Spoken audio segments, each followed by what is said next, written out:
14 सितंबर यानी कि कल का दिन द्वादशी का दिन है, जो कि भगवान शिव का दिन माना जाता है। एकादशी के अगले दिन की तिथि जो होती है वह द्वादशी कहलाती है और इसी दिन पर कुछ ऐसी बड़ी ही ज़्यादा खास और दुर्लभ चीज़ें की जाती हैं, खास करके तंत्र क्रियाओं को नष्ट करने के लिए, काले जादू को नष्ट करने के लिए, या फिर बहुत सारे लोग अपने जीवन में दुश्मन से, भूत प्रेत आदि से बहुत ही अधिक परेशान रहते हैं। तो उन सभी बाधाओं को, सभी संकट को मिटाने के लिए यह दिन बहुत ही ज़्यादा उत्तम माना जाता है। पितृपक्ष का जो महीना होता है यह तो पितरों का आशीर्वाद दिलाता ही है, बल्कि जो कोई भी व्यक्ति पितृपक्ष के द्वादशी तिथि पर यह महाप्रयोग को करता है उसके जीवन से हर बाधा बिल्कुल समाप्त हो जाती है और कोई भी दुश्मन उस पर कुछ करा नहीं पाता है।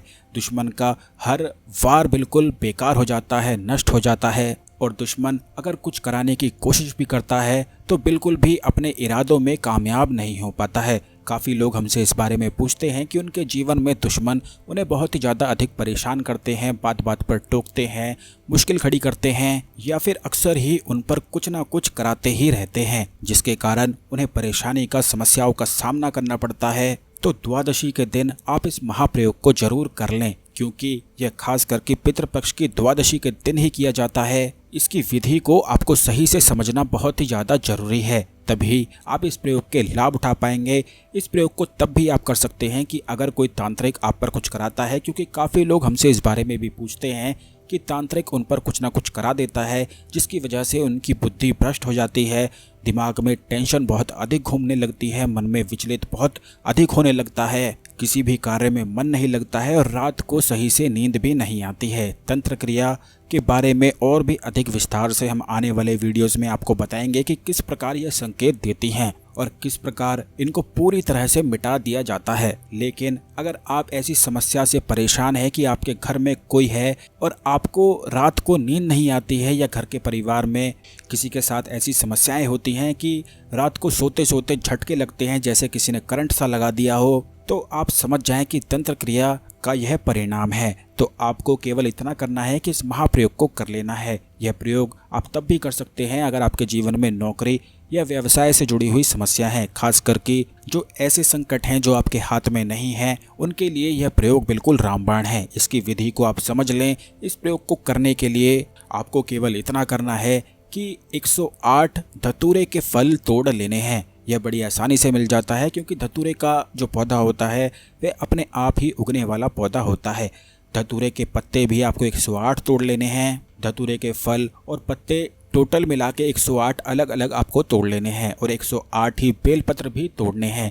अब इनको अच्छी तरह से आप साफ़ कर लें और साफ़ करते हुए हर एक फल पर एक बार आप इस मंत्र का जाप करें, जो कि भगवान शिव का संजीवनी मंत्र है, ओम ह्रोम जूम सा। इस मंत्र का इस्तेमाल कुंडली जागरण के लिए भी किया जाता है। कुंडली जागरण के लिए किस प्रकार इस मंत्र का इस्तेमाल होता है वो हम आने वाले वीडियोस में आपको ज़रूर बताएंगे, लेकिन उससे पहले आप इस विधि को समझ लें। फल को साफ़ करने के बाद आपको कुमकुम से तिलक करते जाना है और हर एक फल पर इस मंत्र का उच्चारण करते जाना है। मंत्र एक बार फिर से सुन लें, ओम ह्रोम जूम सा। बस इस प्रकार से आसान सा यह मंत्र होता है, लेकिन इसके लाभ अनगिनत और बहुत ही ज़्यादा चमत्कारी होते हैं। तो आपको ऐसा करने के बाद हर एक फल पर यानी कि 108 फल पर 108 बार मंत्रों का जाप कर लेना है। उसके बाद आपको इन्हें साइड रख देना है और धतूरे के पत्ते पर फिर से 108 बार मंत्रों का जाप करना है, यानी कि हर एक पत्ते पर एक बार, टोटल 108 बार 108 पत्तों पर करना है। इसी प्रकार से फिर बेलपत्र पर करना है और एक काला धागा और एक लाल धागा आपको ले लेना है। इन काले और लाल धागों को मिलाकर इन तीनों चीज़ों को आपको एक साथ पिरो देना है और इसकी एक माला तैयार कर लेनी है। जब आप यह माला तैयार करेंगे तो मन ही मन इस मंत्र का उच्चारण भी करते रहें, जो कि शिव संजीवनी मंत्र है। ऐसा करते हुए आप ये समझ लीजिए कि जो आपके जीवन में संकट चल रहे हैं, जो बाधाएं हैं, जो समस्याएं हैं, जो तंत्र क्रियाएं हैं, या फिर दुश्मन बहुत ज़्यादा परेशान करता है, तो अब उसका समय निकट आ चुका है। अब उसके सारे वार बिल्कुल विफल होने वाले हैं और वह आपका कुछ भी नहीं बिगाड़ पाएगा। यह खास करके उन लोगों के लिए प्रयोग बताया जाता है जो बहुत ही अधिक संकट में फंसे हुए होते हैं, और यह प्रयोग खास विधि और योग में ही किया जाता है। तो कल का दिन इस प्रयोग को करने के लिए बड़ा ही ज़्यादा उत्तम है। इस प्रयोग को और कब किया जा सकता है वो हम आने वाले दिनों पर भी आपको बताते रहेंगे। तो कल के दिन अवश्य इस प्रयोग को करके लाभ उठाएं। इसी प्रयोग को करके साधना में सफलता भी प्राप्त की जाती है। अगर आपको किसी साधना में या मंत्र जाप में सफलता नहीं मिल रही है तो भी आप इसका इस्तेमाल करके लाभ उठा सकते हैं। अब आपको इसकी माला तैयार कर लेनी है और उसके बाद सबसे पहले अपने घर में भगवान शिव के सामने समर्पित कर देनी है और अपनी समस्याएं बोल देनी है। अब इस बात का ध्यान रखें कि इस प्रयोग को केवल एक समस्या के लिए ही इस्तेमाल करना है। बहुत सारी लंबी चौड़ी लिस्ट आपको तैयार करके भगवान शिव के सामने प्रकट नहीं कर देनी है, क्योंकि बहुत सारे लोग ऐसे होते हैं कि इतनी लंबी चौड़ी लिस्ट बना के तैयार रख लेते हैं और सोचते हैं लगे हाथों सारी की सारी परेशानी और सारे संकट अभी ख़त्म कर लो, सारी मनोकामनाएं अभी पूरी कर लो। तो ऐसा आपको बिल्कुल भी नहीं करना है। यह प्रयोग केवल एक समस्या के लिए जो बहुत ही ज़्यादा संकट आपको देती है उसी के लिए आपको बस यह करना है, या आप एक एक करके भी कर सकते हैं। वैसे यह प्रयोग को 2-3 बार किया जा सकता है, लेकिन हर एक समस्या के लिए अलग अलग ही फिर आपको करना होगा। तो आपको इस प्रकार से माला तैयार कर लेनी है और किसी भी फिर महाकाली मंदिर में जाकर इस माला को अर्पित कर देना है। आप ये जान लीजिए कि महाकाली को यह माला अर्पित करते ही तुरंत ही ऐसी शक्ति जागृत हो जाती है कि हर संकट ही तुरंत ही मिट जाता है। खास करके अगर भूत प्रेत आपको बहुत अधिक परेशान करते हैं, कोई ना कोई आप पर तंत्र क्रियाएं करा देता है।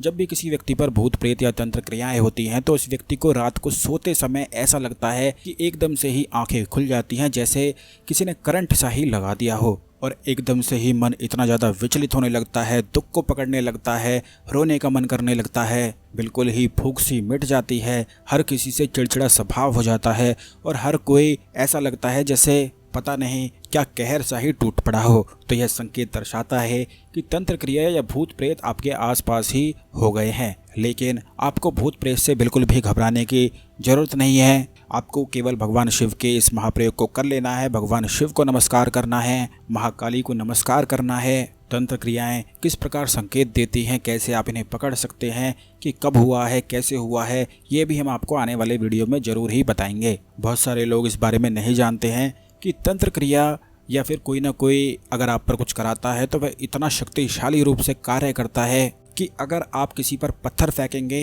तो बस उसका थोड़ा सा ही नुकसान होगा, उसका बस चोट लग जाएगी। लेकिन जो तंत्र क्रियाएं होती हैं वो पल पल, तिल तिल, हर सेकंड, हर मिनट बिल्कुल जान सी लेती हैं, यानी कि मन का सुख बिल्कुल छीन सा लेती हैं। बहुत ही ज़्यादा कलेश होने लगता है, घर में बात बात पर लड़ाई होने लगती हैं और जीवन बिल्कुल नरक जैसा बन जाता है। यानी कि जैसा नरक में माहौल होता है वैसा ही उस व्यक्ति के जीवन में माहौल हो जाता है। हर कोई उसे दुश्मन नजर आने लगता है या फिर हर कोई उससे दुश्मनी जैसा स्वभाव करने लगता है। तो आप बस यह प्रयोग को करें और इस बात का ध्यान रखें कि जब आप महाकाली के सामने यह माला अर्पित करके आएंगे, महाकाली के चरणों में रख के आएंगे, तो उसके बाद सीधा आकर आपको अपने घर आ जाना है। इस बात का ध्यान रखें कि कहीं बीच में आप रुककर कुछ खाने ना लग जाएं, कुछ बातें ना करने लग जाएं, क्योंकि बहुत सारे लोग ऐसा करते हैं कि जाते तो हैं प्रयोग करने, लेकिन उन्हें रास्ते में कुछ दिख जाता है खाने को तो खाना भी खाने बैठ जाते हैं और फिर बाद में पूछते हैं कि हम प्रयोग तो करके आए हैं लेकिन रास्ते में कुछ बढ़िया चीज़ मिल गई खाने को तो हमने वो भी खा लिया है, तो अब क्या प्रयोग काम करेगा या नहीं करेगा।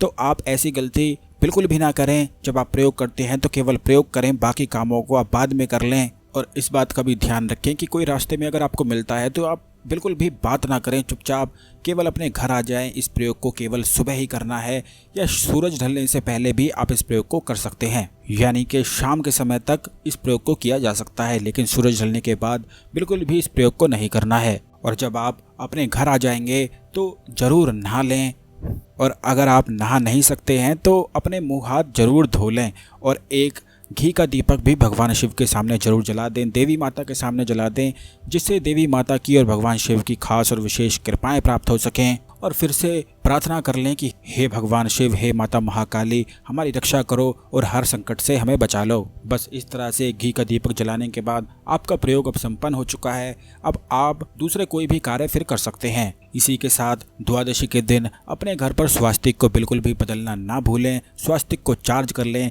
क्योंकि बहुत सारे लोग ऐसा करते हैं कि स्वास्तिक 1 साल में 1 बार बनाते हैं और फिर उसे चार्ज ही बिल्कुल नहीं करते हैं। कई कई सालों तक उन्हें याद ही नहीं रहता है कि उन्होंने कहाँ स्वास्तिक बनाया है और क्या चार्ज करना है।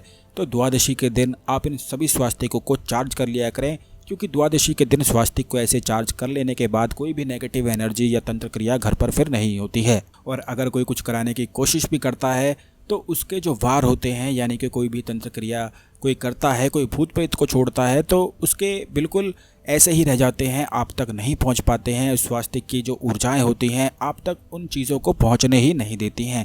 तो इन चीज़ों को करके खुद को सुरक्षित बनाया करें, अपने घर को सुरक्षित बनाया करें। इसी के साथ अपने घर के मुख्य दरवाजे पर बाहर की ओर एक ओम भी जरूर लिखा करें, क्योंकि ओम लिखना तो बहुत ही ज़्यादा अधिक ज़रूरी है। तो आप इस प्रयोग को जरूर कर लें और इसे शेयर भी कर दें, जिससे जो लोग भूत प्रेत तंत्र क्रिया या और परेशानी से परेशान हैं उनकी भी मदद हो सके। वीडियो को लाइक करके कमेंट बॉक्स में ओम नमः शिवाय, हर हर महादेव, जय शिव भोले लिखना बिल्कुल भी ना भूलें। और चैनल को सब्सक्राइब कर लें और बेल बटन दबा दें, जिससे आने वाले सभी ज्ञानवर्धक वीडियो आपको समय पर और सबसे पहले मिलते रहें। धन्यवाद।